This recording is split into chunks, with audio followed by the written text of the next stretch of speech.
What's up, everybody? This is Thomas Christopher of the League Winners. I'm with my lead reporter for FAU Football, Brandyn Pokrass. And hey, we are here with running back Kaden Shields-Dutton for FAU Football. KD, how are you doing, man? Man, I'm doing great, man. I'm glad to be here with you guys.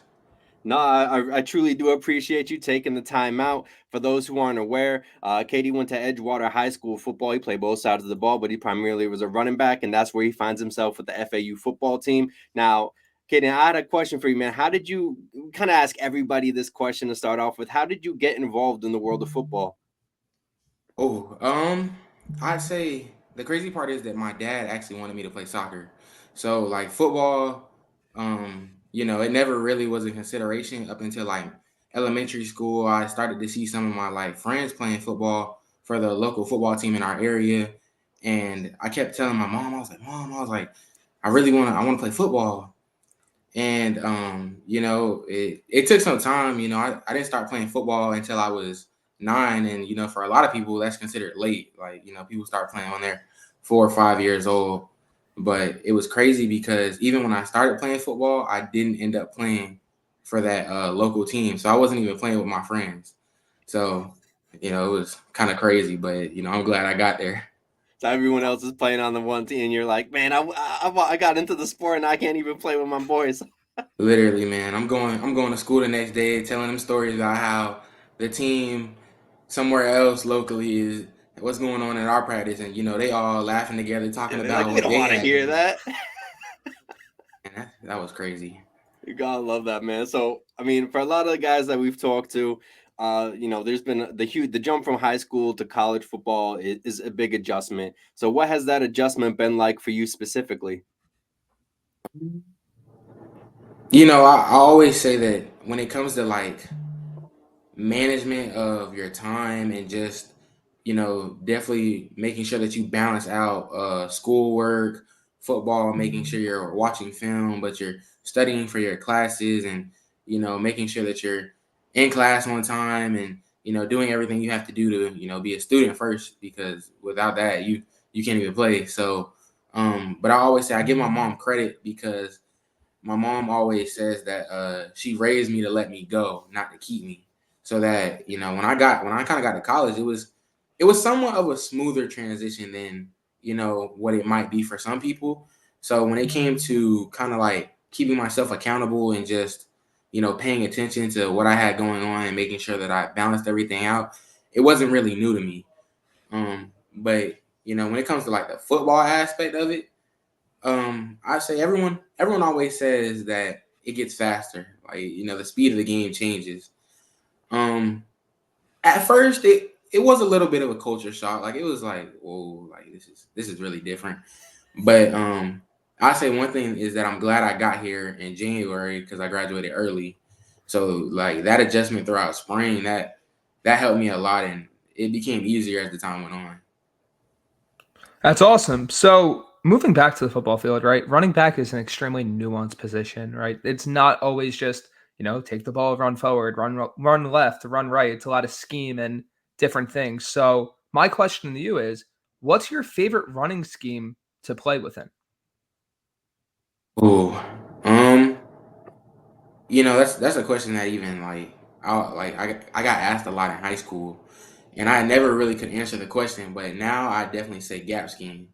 It's just like it's something about, even especially like counter plays. I don't know. I really like them because I mean, and you get to showcase your patience and just your vision with being able to read the blocks and really determine where you're going.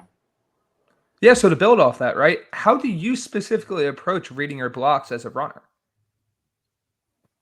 I like to say that one thing that I did in high school was I like to know what everybody did on the field, because if I knew what everyone was doing, I knew where the crease would be, I knew where the unblocked man would be, so I knew who I was going to have to avoid, and whether that might have been at 10 yards or if that was at 15 yards.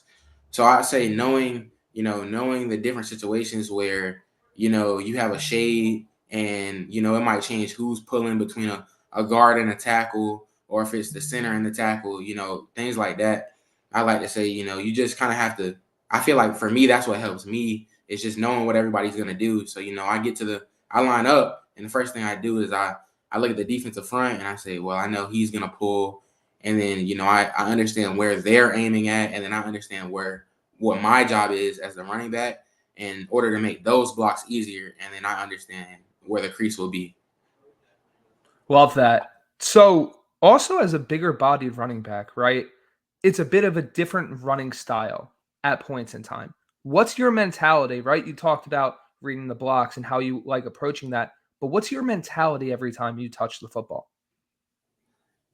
It's funny because that's one thing that the running, like, I as a freshman, even, like, I like to say, I preach it to the other running backs that, like, it's a mindset, like you just have to. And I talk about in the world of football, I mean, even college football, all levels, you find people who are smaller who can defeat someone who's bigger than them. And I say that all boils down to a mindset. And I'd always say my mindset is that I kind of have had this mindset throughout youth football, really, too. Is that one man isn't going to stop me, and that's just going to be that. I'm not going down on first contact. It's going to take 3 guys to come take me down. It'll never happen. Like, it's going to be a problem for you guys every time I touch the ball. And yeah, as a running back, you have to conserve your body. Like, you can't take the hits, but sometimes, you're running and you see somebody in front of you, and you're just like, I'm just gonna go through your face at this point. Like, I'm not gonna run past you. I'm not gonna try and juke you. I'm not gonna do anything else but run you over. And I mean, I think that's my mentality. Definitely sometimes is that no one's gonna stop me. I'm running through everybody. I'm running through every tackle, and that's just gonna be what it's gonna be. I love that. I personally think that's probably the best mentality you can have as a running back. And then I want to ask you as well, right? When it comes to pass blocking and even being a pass catcher, how does that mentality translate into those areas of the game? And how do you want to essentially take that mentality and build upon those areas as an overall running back? So I say that when it comes to, like, specifically pass protection, um, that's one thing that, getting recruited and even talking about aspirations to play at the next level is that everyone tells you if you can't protect the quarterback, you will not play. So that was one thing that, like, I say throughout high school that I really took pride in was, making sure that I could block. And it's not easy by any means. I mean, it's times, offensive line slides a direction, and I have to pick up a D end, or even sometimes when D tackles loop outside and I have to pick up a D tackle. It's not easy, but that mentality is what you fall onto. It's that, like, I'm like, you're not gonna get past me. It's like, this is gonna be tough for you, and I'm gonna do everything I can to. In my opinion, I say my mentality is I'm gonna put you on your butt. Like, I'm trying to drive you up into the air and land on you're gonna land on your back. Um, but even with catching, I like to say that one thing I've learned is that you have to kind of be aggressive when it comes to catching. Um, and that means really taking the ball out of the air when it's coming to you, because I mean, that's what it's like being a receiver too. They teach receivers to snatch the ball out of the air, and I mean, I think that translates to running back too. And one thing that we always talk about is the running backs are an extension of the whole offense. We're an extension of the O line, and we're running the ball as the running backs, and we're an extension of the receiver corps because we have to catch out of the backfield, or shoot, even if we get lined up in slot or if we get lined up out wide. But I say attacking the ball, being aggressive when the ball's in the air, that's how that mentality translates to it. I love that, man. I remember seeing your huddle. Like, there was a pass, the defender draped all over you, and you snagged that, whoop, got that down, and just took off, man. I was like, dang, I like this kid. This kid got a dog in him, man. I love that. So you're first year at FAU. Have anybody taken you under your wing? Who are your biggest mentors that you have on the football team, if you have any? um, I'd probably say CJ Campbell, the transfer from FSU. Hmm. Um, Even though, like, he wouldn't know it that he is a mentor to me, but he is, just because of I'd say the mentality that he brings. And I feel like that kind of got introduced to me when we both got to FAU and we were lifting. And the way we lifted were like the new guys, so like transfers or like early enrollees, we were all lifting so they could kind of get acclimated with us and see where our max numbers were.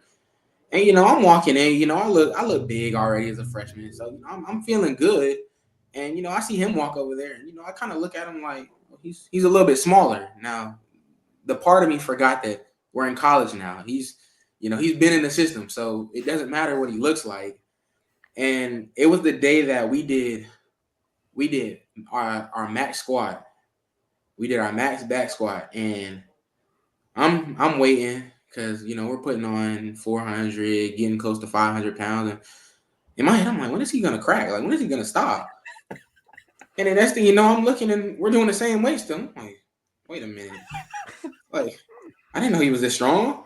And that translated to when we did bench and when we did power clean. He's hitting his weight, and I'm like, wow. But then talking to him, seeing how how high his football IQ is, and even his understanding for the game, and then seeing his work ethic and how he talks about wanting to bring everybody with him. He understands that to be successful, we all have to be tight. And that's one thing that he's very heavy on is the running back room, especially being together and really being one unit. And that's actually one of our core values at FAU is unit pride. So it's it works out that he's really heavily involved with trying to make sure that we all cool and we all tight and we all having a good time. So I definitely say him, just his mentality and his work ethic they're crazy, and that's really what kind of helps me be able to push through some things too. Just seeing him do it, and I'm like, shoot, if he could do it, I could do it, and we gonna go together and we gonna get it done. Dude, I love that answer. You mentor without even knowing it, just by the mentality he had, it kind of rubs off. So I really do. I love that answer, man. So hey, you're in college now. What are the goals that you have for yourself as you continue through your college journey as an athlete? Dude, man, well, first of all, you talk about football awards. I mean, I think one that I really want is to get the Doak Walker Award, which is the best running back in college football. That's definitely an aspiration. And obviously, I think just winning a conference championship first, and but that comes with just winning every week. And one thing we talk about is going 1-0. So 1-0 on every rep, going 1-0 every second, every minute. Just anytime you can win that situation. And don't worry about what already happened or what's going to happen, but just being dialed into the moment that's in front of you and winning that moment, because you stack those wins, and you stack that win, you win your conference, and now with even the new college football playoff setup, you win as a group of 5 team, and you really could have a spot. So it's definitely something that's on my mind, and it's something that I really want to get to. So my last question for you, and I ask this to everyone that I interview, and I really enjoy it because it's a nice way to bring past and present together. So if you were to take any player at your position, whether it be past, present, maybe even future, and have them be basically your mentor throughout the rest of your football career, who would it be and why? And if you can't narrow it down to one to three. All right. So it's funny because one came to my mind right off the rip, but it's really probably two that I would say for real. One is Marshawn Lynch, because I say that mentality of really running through somebody's face. That really started with him. I was a big Seahawks fan when I was younger. Really watching him play. So I say him as one, and the other one I would definitely say Dalvin Cook. I grew up as a kid. I was an FSU fan, and watching Dalvin Cook was kind of just a out of world experience for me. I guess when I was younger, saw what he was doing at FSU, and I was like, wow, it's like he looks crazy. He looks crazy good. So I say those two definitely. And thinking of Marshawn Lynch is crazy because we watched this video in the running back room. It's the video of Marshawn Lynch saying just run through they face over and over and over and just and over and over again, and that's the mentality that we preach. Oh, and that's awesome. I truly love those answers. And Kaden, hey, I truly appreciate you taking the time out to speak with me and Brandyn. For anybody who didn't catch it, Kaden Shields-Dutton. He's a running back for the FAU football team. You guys can find him on Twitter at K, the number 2, the number 8. SD on Twitter. Make sure you guys are following him. And Katie, do you have an Instagram you would like to share or any other social media page? My Instagram is actually the same thing. So it's K number 2, number 8, and then SD as well. I love that. Quite easy, simple, easy to remember, man. I truly love it. And Katie, I appreciate you taking the time, my man. We really look forward to seeing you getting some reps and continuing to grow your career, not just at FAU, but overall as a collegiate athlete. So thank you again. Thank you guys for the opportunity to talk, and shoot, I hope we can do it again. Actually. Oh, shoot. Hey, brother, we'll hit you up later in the season. It ain't nothing. All right. Thank you. Appreciate you, man.